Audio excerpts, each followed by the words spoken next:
Hello मेरे प्यारे प्यारे बच्चों, मैं हूं संजना चौधरी और मैं आपके लिए एक ऐसी चीज लेकर आई हूं जिससे एम्स नर्सिंग और पैरामेडिकल कोर्सेज का आपका स्कोर जो छोटे छोटे मार्क्स से रह जाता है, थोड़े थोड़े मार्क्स से रह जाता है, वो बूस्ट होगा। टॉपर्स जो हैं वो सिर्फ फिजिक्स, केमिस्ट्री एंड बायोलॉजी नहीं करते, उसके अलावा जीके एंड लॉजिकल रीजनिंग को भी वो बहुत अच्छे से प्रैक्टिस करते हैं, तब वो टॉपर्स बनते हैं। तो आज यही वाला सेशन मैं आपके लिए लेकर आई हूं जिसमें हम लॉजिकल रीजनिंग और जीके के क्वेश्चंस पीवाईक्यू से भी प्रैक्टिस करेंगे, कुछ नए क्वेश्चंस भी करेंगे और लास्ट में आपके लिए एक बोनस कंसेप्ट है, तो लास्ट तक कनेक्टेड जरूर रहना। तो शुरुआत करते हैं फर्स्ट क्वेश्चन से। फर्स्ट क्वेश्चन से in which Indian state is the flamingo festival celebrate. अब हम हिंदी इंग्लिश दोनों ही करेंगे, क्वेश्चंस लिखा हुए हैं आपके इंग्लिश में, पर हम हिंदी में भी मैं आपको ये चीज एक्सप्लेन करूंगी।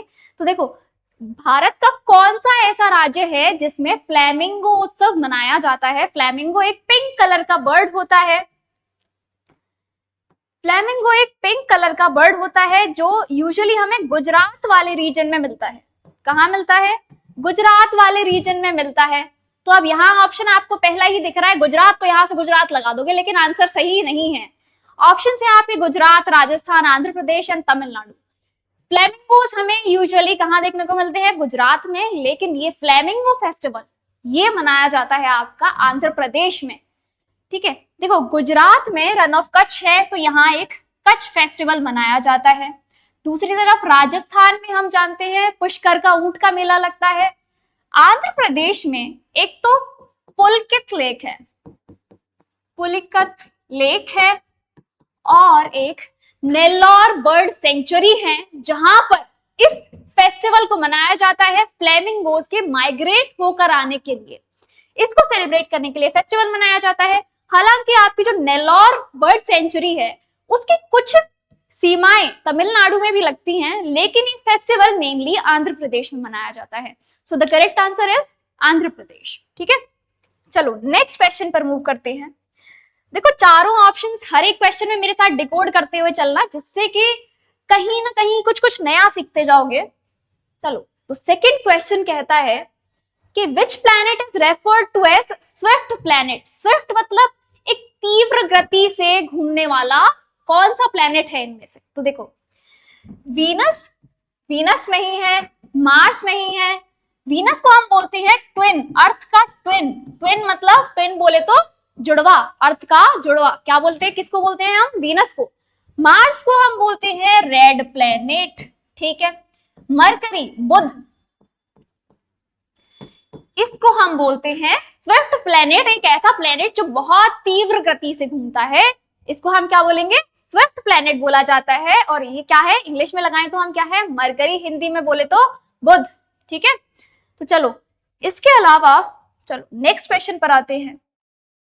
कुछ क्वेश्चंस बहुत इजी भी लगेंगे, कुछ टफ भी लग सकते हैं, लेकिन लास्ट तक लगे रहना है जिससे कि मैक्सिमम आप क्रैश कर पाओ और कुछ चीजें छोड़नी नहीं है। ऐसा नहीं है कि सिर्फ टफ टफ क्वेश्चंस ही आते हैं, इजी क्वेश्चंस भी आते हैं, तो आपको वो भी प्रैक्टिस करने का। कभी नहीं ये लगता है कि यार क्वेश्चन इजी है, इसको क्या प्रैक्टिस करेंगे, और वही चीजें अगर एग्जाम में आती है तो हमारा ना दिमाग घूम जाता है और हम सही से करेक्ट ऑप्शन नहीं लगा पाते हैं। तो इजी चीजों को छोड़ना नहीं है, उनको भी प्रैक्टिस करना है। ठीक है, तो चलो अगला क्वेश्चन कहता है कि who was the first Indian women to receive Arjun award. Arjun award, awards के बारे में भी हम पढ़ेंगे। नेक्स्ट क्वेश्चन एक ऐसा है जिसमें अवार्ड्स के बारे में पढ़ेंगे, कौन कौन से अवार्ड्स हैं और कैसे कैसे अवार्ड्स हैं, किस किस को मिलते हैं।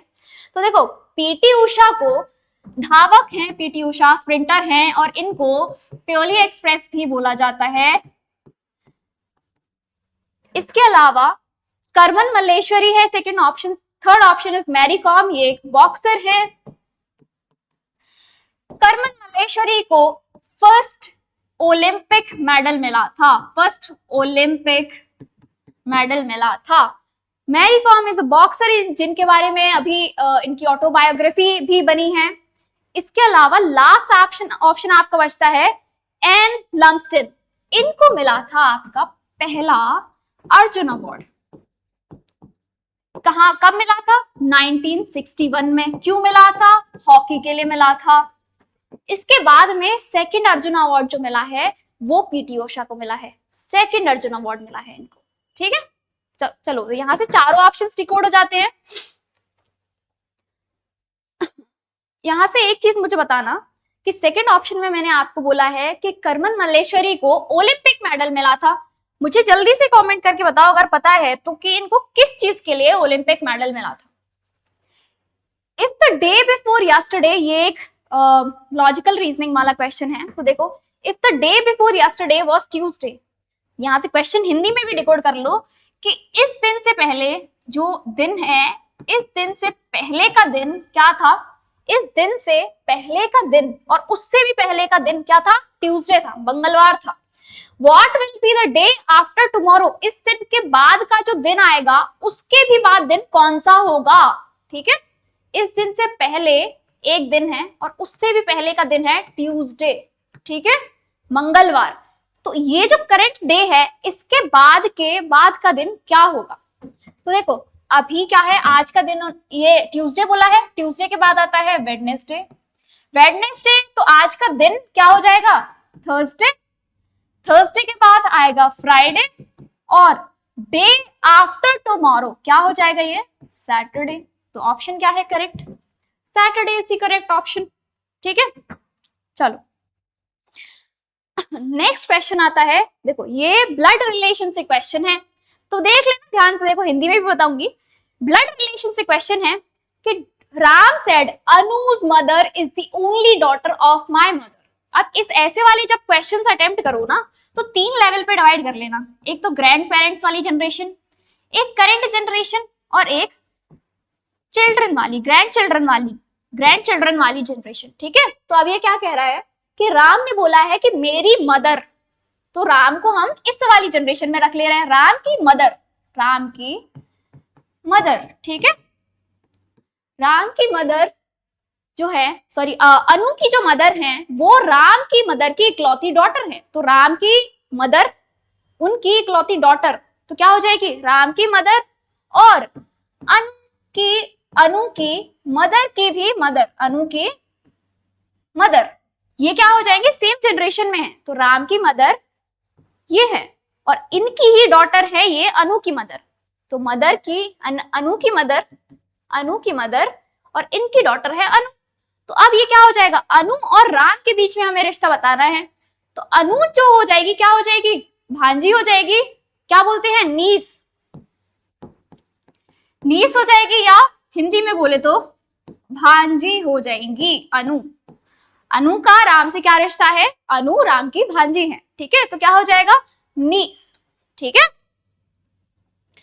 चलो नेक्स्ट क्वेश्चन देख लो, ये परसेंटेज से क्वेश्चन है, इजी है, देख के घबराना नहीं है कि भाइयों वाले भाई मैथ्स देख के तुम लोग घबरा जाते हो, घबराना नहीं है, इजी क्वेश्चन है। देखो क्या लिखा हुआ है, सीमा कमाती है 800 रुपए पर वीक, मतलब एक हफ्ते का कितना कमाती है, 800 रुपए। इसके अलावा 30 दिन बाद उसके हफ्ते की इनकम जो है अब वो कितनी हो गई है, बढ़ के 960 रुपए। तो अब यहाँ पूछा है कि परसेंट इंक्रीज बताना है हमें। अभी 30 दिन से हमारा लेना देना नहीं है, बस हमें क्या देखना है, इनिशियल कितना था और फाइनल कितना है, ठीक है।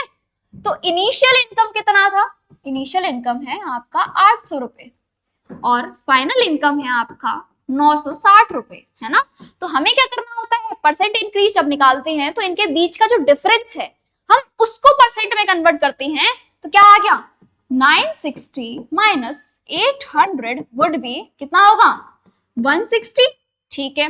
ये तो आ गया डिफरेंस, ये क्या है, डिफरेंस। इस डिफरेंस को हम इनिशियल इनकम के साथ रखते हैं और मल्टीप्लाई बाय 100 कर देते हैं क्योंकि परसेंट में कन्वर्ट करना है। तो डिफरेंस कितना है हमारे पास, 160, ठीक है। इनिशियल इनकम कितनी थी, 800 रुपए, इसको मल्टीप्लाई किया 100 से, तो देखो ये रह गया 8 टाइम्स और 160 बाई 8 होता है आपका 20%, ठीक है। क्या हो गया, 20%। तो यहां से करेक्ट आंसर कहां आ रहा है, सी, 20%, ठीक है। चलो नेक्स्ट क्वेश्चन है, who founded the Sikh empire. Sikh empire की स्थापना किसने की, सिख साम्राज्य की स्थापना किसने करी। तो अब देखो यहाँ पे एक तो वो वाला पोर्शन है जिसमें जो 10 गुरु थे सिखों के, ठीक है। दूसरा है सिख साम्राज्य, जो वॉरियर्स थे जिनकी जनरेशंस आगे डिसेंड हुई, वो वाला पार्ट है। तो सिख साम्राज्य की स्थापना करी थी आपकी महाराजा रंजीत सिंह ने, ठीक है। गुरु गोविंद सिंह थे 10वें गुरु, सिखों के 10वें गुरु थे गुरु गोविंद सिंह। ठीक है, इसके बाद में बंदा सिंह बहादुर, जो गुरु गोविंद सिंह के बाद इन्होंने सिख साम्राज्य को, मतलब जो सिख पॉपुलेशन थी, खालसा राज जो बोला गया, उसको संभाला। लेकिन ये सिर्फ संभालने वाले थे, इनका भी बहुत एक क्रिटिकल रोल है यहाँ पे। आगे महाराजा हरि सिंह, इनका भी एक ये डिसेंडेंट ही थे इनके। तो यहां से मेन आंसर आपका बनता है दैट इज महाराजा रणजीत सिंह। उन्होंने क्या किया, सिख एम्पायर को इस्टेब्लिश किया। ठीक है, चलो नेक्स्ट क्वेश्चन है। देखो ये तो बहुत इजी सा क्वेश्चन है, पढ़ा होगा कहीं, कितनी ही बार पढ़ा होगा कि भारतीय ध्वज जो है उसकी लंबाई, चौड़ाई ये और लंबाई, इसका अनुपात बताना है आपको। ठीक है, अब ये क्वेश्चन यहाँ पे ऑप्शन सी है, मैं बता दूंगी आंसर, लेकिन कभी उल्टा भी पूछा जा सकता है, तो उस हिसाब से भी याद रखना कि ये वाला चौड़ाई वाला रेशियो रहता है 3 और ये ऊंचाई वाला रहता है 2। तो क्या बोलेंगे, चौड़ाई से ऊंचाई का रेशियो है 3/2। ठीक है, 3:2। ठीक है, 3:2।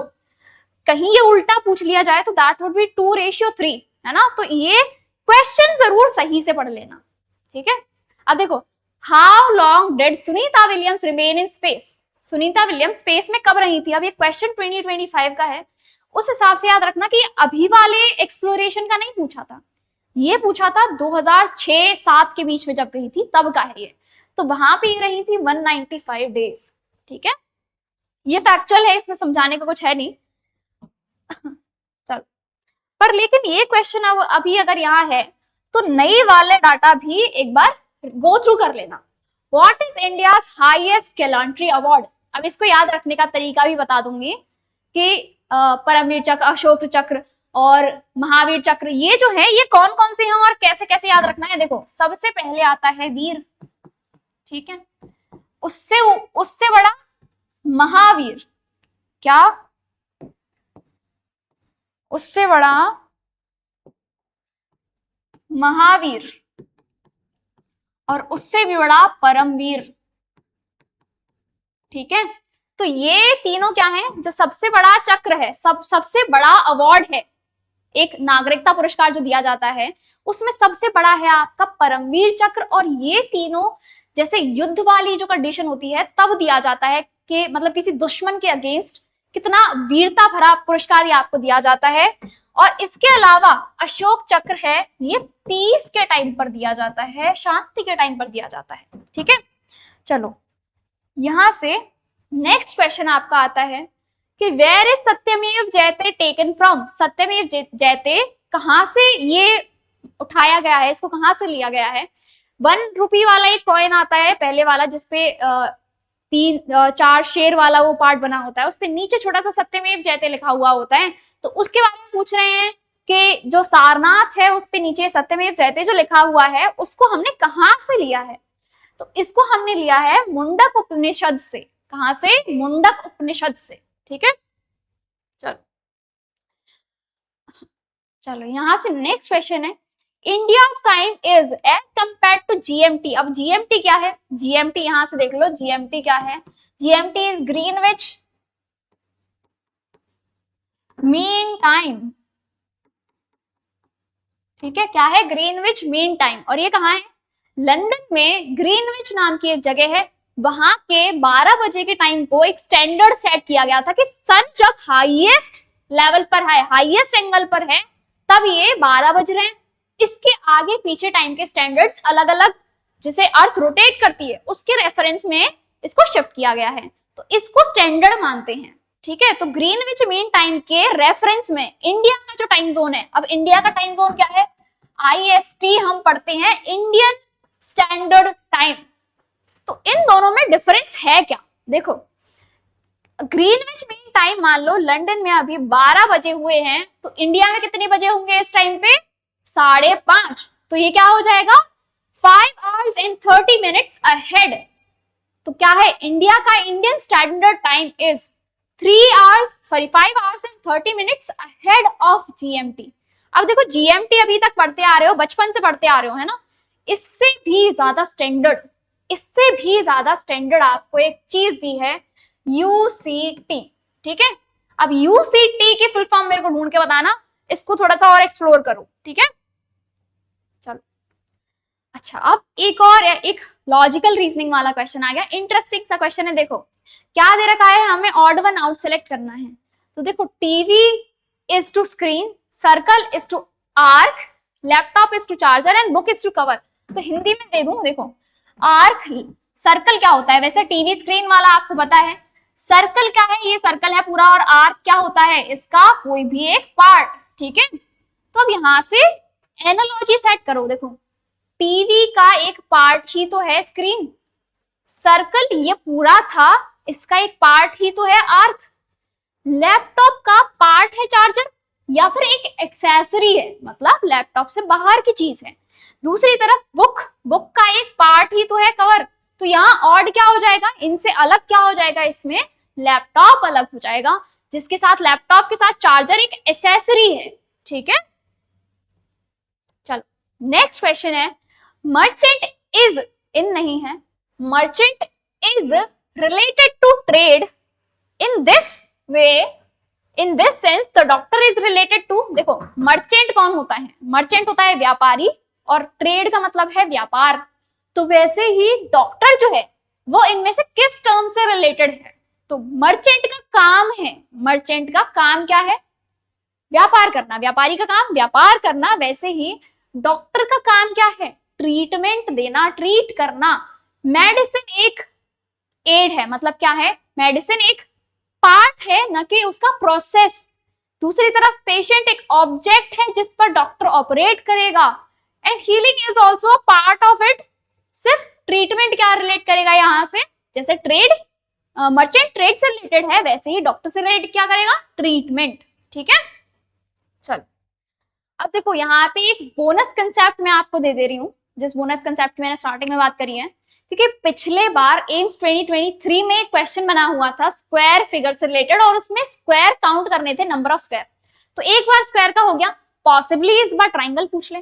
तो इसलिए एक छोटा सा कंसेप्ट आपके लिए लेकर आई हूं कि नंबर ऑफ ट्राइंगल्स कैसे काउंट करोगे। यहां तो दिख रहा है कि भाई इजीली काउंट कर लोगे, यहां तक आओगे कैसे करोगे, और इससे भी ज्यादा नंबर ऑफ ट्राइंगल्स वाले क्वेश्चन आ जाते हैं, तो कैसे करोगे इनको। देखो नंबर ऑफ ट्राइंगल आपको जो बेस दिख रहे हैं ब्रॉडली आप देख सकते हो, एक ये है, वेट, एक तो ये है, एक ये है, ठीक है। तो इनको क्या करोगे, नंबर लिखते जाओगे 1 2, दूसरा वाला ट्राइंगल दिखा, और इनको ऐड करना है। अभी आएगा रियल ट्विस्ट, देख 1 और 2 कितने हो गए, 3 ट्राइंगल्स। अब इसको मैं प्रूव कैसे करूं आपको, एक तो ट्राइंगल ये हो गया, दूसरा ट्राइंगल ये हो गया, और तीसरा ट्राइंगल ये हो गया, ठीक है। अब ऐसे ही इसी कंसेप्ट को इसमें लगाते हैं। देखो एक बेस दिख रहा है, दूसरा बेस दिख रहा है, और तीसरा बेस दिख रहा है, तो यही 3 नंबर लिख लो, 1 2 एंड 3, और इनको ऐड कर दो। अब कितना हो जाएगा, 1 + 2 इज 3, 3 + 3 इज 6 ट्राइंगल्स हो गए। और यहाँ पे प्रूव करूं इस चीज को, तो देखो 3 तो ये आपको दिख ही रहे हैं, चौथा ये बाहर वाला ट्राइंगल ही दिख रहा है, पांचवा ट्राइंगल हो जाएगा ये, और छठवां ट्राइंगल हो जाएगा ये, ठीक है। तो इस हिसाब से ऐसे वाले क्वेश्चंस भी बने हैं, और इनको प्रैक्टिस कर लो। अब देखो ये वाला है क्वेश्चन 3rd, और इसी हिसाब से सेम यही फॉर्मूले से आप कैलकुलेट करोगे कि बेस कैलकुलेट करने कितने सारे हैं, उन सारे नंबर्स को लिख दो और ऐड कर दो आपस में, तो ये नंबर ऑफ ट्राइंगल्स निकल आएंगे। ये क्वेश्चन आप मुझे जल्दी से कमेंट करो कि आंसर क्या आएगा, ठीक है। चलो नेक्स्ट पार्ट, और अभी मान लो वही जो ट्राइंगल वाला कंसेप्ट है इसी में डिवाइड करके दे दिया है आपको, तो कैसे करोगे। तो थोड़ा सा ये भी समझा दे रही हूँ, और इसमें भी आपको एक होमवर्क क्वेश्चन मिलेगा। देखो यहाँ पे क्या करते हो, बेस काउंट किया, बड़े वाले ट्राइंगल का बेस काउंट कर लो, तो क्या है, एक ये रहा, एक ये रहा, ठीक है। तो क्या हो जाएगा 1 + 2, ठीक है। और अब इसमें आपको ये जो हॉरिजॉन्टल लाइन दिख रही है ये कितनी है, इनको काउंट करो, एक है ये, ठीक है। तो यहाँ पे मल्टीप्लाई करो के ये हॉरिजॉन्टल लाइन जो होगी इसमें +1 करके मल्टीप्लाई करोगे, ठीक है। तो क्या हो जाएगा, 1 + 2 इज 3 मल्टीप्लाइड बाय 2, तो क्या हो जाएगा, 3 × 2 विल बी 6। तो आंसर है 6 ट्राइंगल्स होंगे। इसमें कैसे दिख रहे हैं, देखो 1 2 3, ठीक है। इसके बाद 4, 5 और 6। ठीक है, चलो 6 ट्राइंगल्स दिख रहे हैं। वैसे ही यहाँ पे देखो कितने हैं, बेस कितने दिख रहे हैं, 1 2 3। ठीक है, तो क्या है 1 + 2 + 3। ठीक है, मल्टीप्लाइड बाई ये जो नंबर ऑफ लाइंस हैं कितनी है, 2 है। और मैंने बोला था कि ये जो नंबर ऑफ लाइंस है इसमें +1 करना है आपको, तो नंबर ऑफ लाइंस कितनी है 2, आपको कितना करना है +1। या फिर एक और तरीका है इस वाले पार्ट के लिए कि ये ऐसे करके ट्राइंगल्स देख लो आप। ये तो आपने लिखे ही है 1 2 3, ये 1 2 3।